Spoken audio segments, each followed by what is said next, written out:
This next segment of your training is going to be all about events. We actually love events here at the Success Collective. COVID was real hard for us, let me tell you. So there are so many reasons why these events are so phenomenal. The first one is team building. Okay, when you host an event, there are lots of moving pieces, there's planning involved, and for some reason, when you roll your sleeves up and actually have a common goal and a project to complete, and you work together, you grow as a team. You get closer, you see how people operate, and it really does create this team building and bonding experience to host events together. Another reason why we host events is that it creates great community presence. As you host an event, you're advertising about it, you're talking about it, people might ask you what you're doing, and it gives you an opportunity to genuinely network with people you come in contact with in the community. Sometimes that's through social media and they might be asking an inbound question, and sometimes that might be that you're at soccer practice for your child and another mom comes up because they've seen a post on social media and says, "What is this panty party all about?" So regardless of whether it's digital networking or in-person networking, events are truly a way for you to have community presence and expand your network as a business owner. You can't expand your network if you're not talking to people, and events give people something to talk about. So there are lots of reasons why you host events. You don't want to overwhelm your chapter by hosting events every month. That's not sustainable or practical. You might want to pick some sort of time frame that works for the catalysts in your chapter. For some chapters, that's about every other month, and for some chapters, it's every 3 months or 4 months. So feel out the ladies in your chapter and figure out what you want to do. What I'd love to do is kind of think forward of the year and map out those events in advance to kind of have an idea of what you want to do. That way it's not willy-nilly, and that way you don't get too many events or too few events on your calendar. There are different types of events that we host at the Success Collective. We host client appreciation events. These have been super fun. This is basically where, as catalysts, we pool together our funding and our client base, and we're able to spoil some of our key clients in a way that we normally wouldn't be able to do. So when you take a bunch of people and you each, pick a venue that's a really amazing venue, sometimes that can be very expensive and cost prohibitive for one business alone. But if you can spread it out over 20 to 25 businesses, it's much more practical and doable.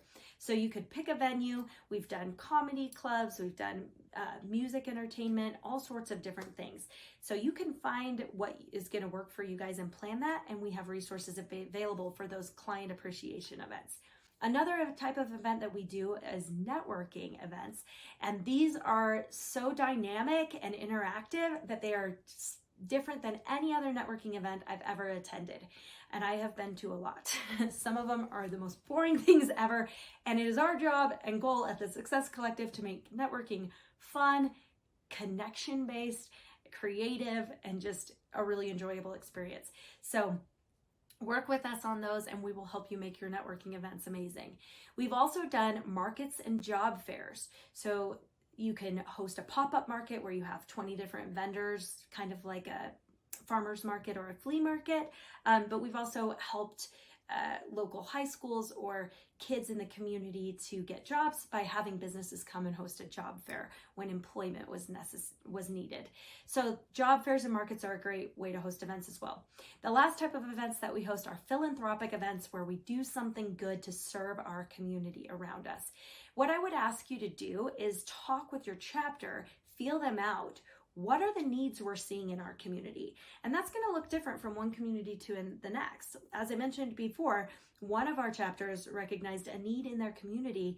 A lot of the high school kids were not going on to college. And so they decided that a job fair was something that would really benefit the youth in their community. So they did that.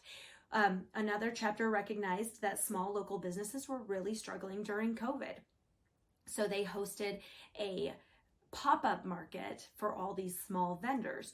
So it was, part philanthropic, part market. So you can kind of feel that out, assess the needs in your own community, and find out how you can best serve your community with those philanthropic events. Another thing about events is that they don't have to be huge. You can do large scale events that require a lot of foresight, planning, and intentionality. And we do encourage you to do some of those because, as I mentioned, when you roll your sleeves up and do that, you bond as a team. But some of your events can also be turnkey events, such as volunteering to work for the Habitat for Humanity for a day. You can pick a day 2 months out, put it on the calendar, commit, and take the volunteer catalysts from your chapter and go serve together by painting walls in a house for someone who's less fortunate. Those are turnkey events that really don't require a ton of planning and foresight, but yet there's still going to be a way to serve the community. So just know that it's not a one-size-fits-all. And we're here at headquarters to help you to plan these events. If you're kind of stumped and you don't even know what to do, but you maybe have identified a need in your community, reach out. We want to help you. We have templates available in your OneNote to help streamline the process of planning those and help you think through some elements that might not have automatically come to mind. And then we also just encourage you to share the workload. If 2 or 3 people are doing everything for an event, it's going to be a lot more taxing. And again, this is supposed to be a volunteer position that is life-giving, not overwhelming and strenuous and taxing. We as women do not need one more thing to stress over and feel taxed. We just don't need that. We need life-giving. So if you share that workload and you have Jane bringing ice and LaFonda bringing cups and someone else bringing flower centerpieces, and you share that workload over your chapter, it's actually real easy. It comes together quickly and it's not overly taxing or a burden on any one individual. And then the last key concept about our events is that giving is good, and events are a way for us to give back. It's a way for us to pour into our clients. It's a way for us to give back to the business community by networking and providing a freaking awesome networking event that isn't awkward and annoying like so many other ones. It's a way for us to support local businesses and to support those less vulnerable in our community. And as we know, this whole organization is based on the go-giver, and the generosity mindset will pay forward tenfold.